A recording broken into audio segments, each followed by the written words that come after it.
Autrefois j'étais sans loi et je vivais, mais quand le commandement est venu, le péché a pris vie, et moi je suis mort. Romains 7, 9. Autrefois, je croyais que tout allait bien. Je vivais dans l'insouciance et le péché. Lorsque survint le tu dois ou tu ne dois pas de mon Créateur, aussitôt quelque chose s'éveilla en mon cœur, qui s'éleva contre la loi divine, et je découvris que j'étais sans force pour résister au mal et obéir à Dieu. Le péché prenant occasion de la loi affirmait sa puissance et ses droits sur moi. Il me séduisit et je succombais sous ses assauts répétés, sachant que le salaire du péché, c'était la mort. Le péché m'a séduit et m'a fait mourir. Romains 7, 11. La loi de Dieu aurait dû, semble-t-il, me conduire à vivre plus près de lui. Or, j'ai fait l'expérience contraire, de chute en chute.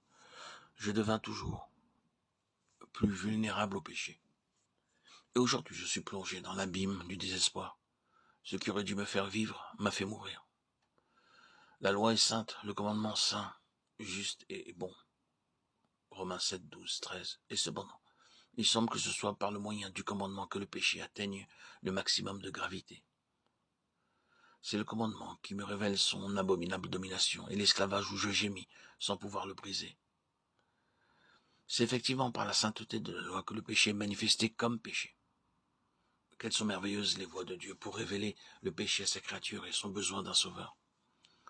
Pour que le péché soit haï, abhorré, il faut d'abord qu'il soit vu tel qu'il est. Et ce n'est que lorsque l'homme se sait perdu qu'il sent le besoin d'un sauveur. Enfin, la profondeur de la chute doit être comprise, mesurée, pour que la hauteur, la profondeur, la largeur et la longueur de la grâce offerte puissent l'être aussi. Par le commandement qui est saint, juste et bon, et par les vains efforts tentés pour y obéir, Dieu conduit sa créature à voir son état misérable, à comprendre sa condition. La loi a été donnée pour manifester le péché dans toute sa laideur. La loi révèle l'impuissance de l'homme et le conduit à la mort. Le péché m'a fait mourir. Je suis vendu au péché. Je sais que ce qui est bon n'habite pas en moi, dans ma chair. Versets 13, 14, 18. Romains 7. Quel combat, quel aveu d'impuissance, quelle humiliation pour l'orgueil de l'homme. La loi est spirituelle, s'écrie l'homme dans son agonie. Et je suis charnel, vendu au péché. En réalité, je suis un esclave et je fais ce que je hais. Mais dans ma nuit brille un premier ray de lumière. Si je hais le péché, c'est que mes yeux sont ouverts à la beauté, à la bonté de la volonté de Dieu. Et la dualité de mon individu m'apparaît aussitôt. Dans ma volonté réside le désir d'accomplir le bien.